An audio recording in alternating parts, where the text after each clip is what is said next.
북한에 대해서 얘기 드렸습니다. 북한이 확실하게 망할 것 같습니다. 어느 날 갑자기 망할 것 같습니다. 자, 이 세 사람의 증언으로 망할 거라는 것을 설명드리겠습니다. 자, 북한의 축구 대표팀 감독이 이 감독 이름이 안데르센입니다. 안데르센인데 이 북한 축구 대표팀 감독이 북한 평양에 경제 상황이 나빠서 머무를 수가 없다. 먹고 살기가 힘든 모양이에요. 생필품 구입하기도 힘들고, 경제 상황이 나빠졌답니다. 평양조차도 그렇답니다. 평양조차도. 자, 그 다음에 두 번째, 북한이 망할 징조. 두 번째 징조는 이지수라고 하는 명지대학교 교수가 이게 진단을 했는데요. 북한은 붕괴 직전 폭풍 전야다. 아무리 대화를 해도 상황을 못 바꾼다라고 합니다. 여기서 대화라고 하는 것은 외부적인 요인이죠. 남의 도움입니다. 그런데 이 이지수 이 교수는 북한이 왜 붕괴 직전이냐? 내부적으로 북한 내부적으로 북한은 배급제지 않습니까? 북한 김정은이가 물건을 구입해서 밑에 당 고위 간부들에게 물건을 나눠줍니다. 배급을 해줍니다. 북한 경제가 배급제이지 않습니까? 그렇게 해서 유지가 되어 왔던 겁니다. 그런데 그렇게 배급을 해서 충성심을 유도해서 유지되던 북한이 이제 그 조직 자체가 운영이 어렵답니다. 그래서 이미 내부적으로는 붕괴하기 전이라는 거죠. 마치 이 아파트나 커다란 빌딩에 철골이 가운데 들어가죠. 그럼 그 철골이 사갔다라는 거죠. 이지수 교수의 얘기는 그렇습니다. 그래서 아무리 옆에서 페인트를 칠해주고 뭘 이렇게 보강을 해줘도 내부적으로 붕괴하는 건 막을 수 없다. 이런 이야기입니다. 자, 이분이 말씀한 거죠. 자, 29일 날 얘기한 겁니다. 한 3일 전, 4일 전인가요? 자, 북한은 사회주의식 계획 경제가 완전히 망가졌다. 북한 계획 경제 체제 자체가 붕괴했다. 그래서 북한 지도층과 주민들도 체감하지 못한 상태에서 붕괴가 일어날 거다라고 증언을 했습니다. 이것을 하는데 이 사람이 근거로 된 거는 그게 있어요. 동유럽에서도 공산당이 무너질 때, 또 고르바초프 소련 당 서기장 때 소련이 무너질 수밖에 없었던 이유. 고르바초프가 뭐 훌륭한 지도자라서 소련을 해체하고 러시아 각 연방들을 독립시켜 준 것이 아니라 내부적으로 이미 붕괴할 수밖에 없는, 지탱할 수 없는 상태로까지 가서 붕괴했다라고 얘기를 하는 겁니다. 자, 계획 경제가 파괴된 잠깐만요. 파괴된 증거가 뭐냐면 아랫부분에 동그라미 쳤죠. 고위 당 간부가 생필품을 장마당에서 산다는 거죠. 이 장마당은 자본주의 경제죠. 시장 경제를 말합니다. 그래서 북한의 이 하류층들, 북한 주민들은 자기네들이 물건을 돈 주고 사고 파는 우리 자본주의식 경제를 해나가는데 고위 당 간부가 그렇게 한다는 것 자체는 김정은이의 경제 체제가 붕괴하고 있다는 징조라는 거죠. 굉장히 예리한 표현이고 아주 좋은 이야기였던 것 같습니다. 자, 그 다음에 세 번째 증거. 북한이 곧 붕괴한다라는 세 번째 증거. 자, 아까 첫 번째는 북한 축구 대표팀 감독 안데르센이 북한 평양 경제가 굉장히 나쁘다. 그래서 더 이상 감독을 못하겠다. 그래서 사퇴하겠다 했던 게 하나 있고, 또 하나 명지대 이지수 교수가 말한 북한의 원래 체제가 사회주의 경제 체제인데 그것이 내부적으로 지금 다 붕괴하고 있다. 내부 붕괴. 그래서 어느 날 폭삭하고 주저앉을 거다. 이런 얘기고요. 세 번째는 여러분들 잘 아시는 이충근 씨죠. 예. 이 사람은 요번에 중국하고 북한이 회담을 했는데 그 내용의 핵심은 이게 충청도 말로 제가 써놨습니다. 살겨 죽을겨 이렇게. 예.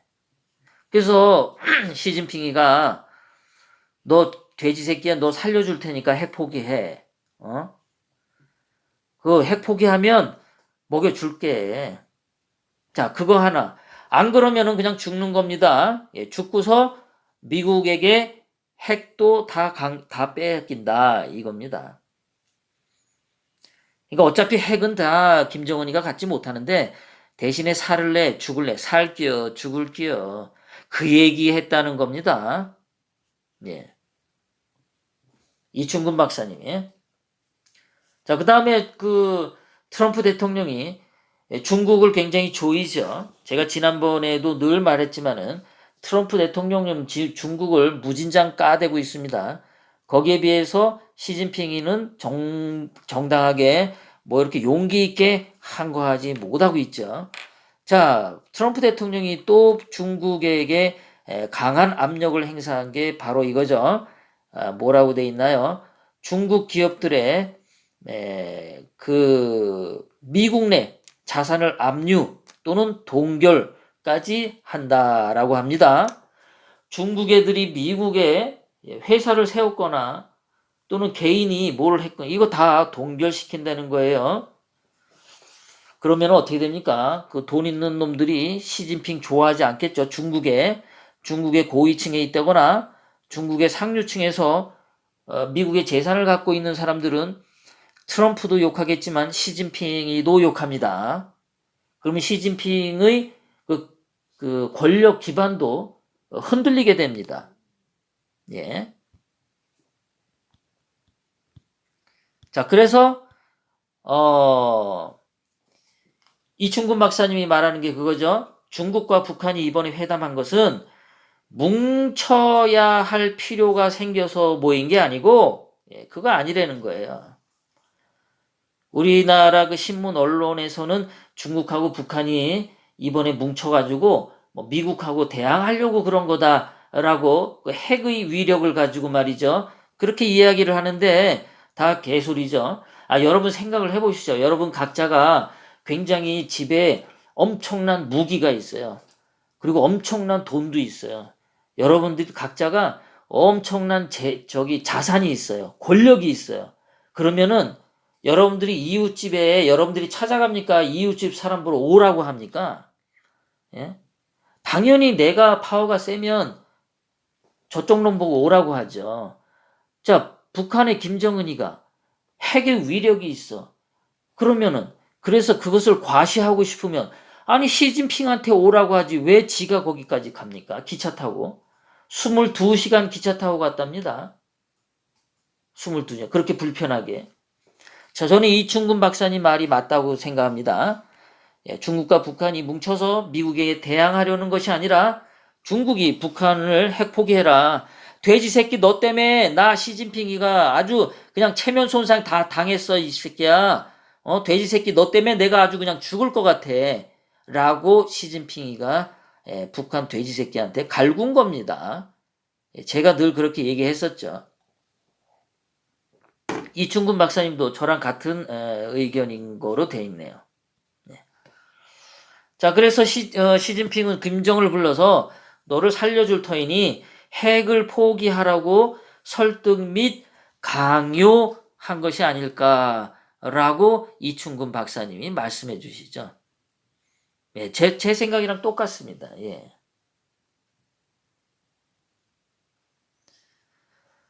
그래서 이번에는 미국이 말이죠. 예, 북한은 물론 중국하고 이 두 놈을 같이 손보아야 할 대상이라고 트럼프 대통령이 보기 시작했다라고 이충근 박사님이 분석했습니다.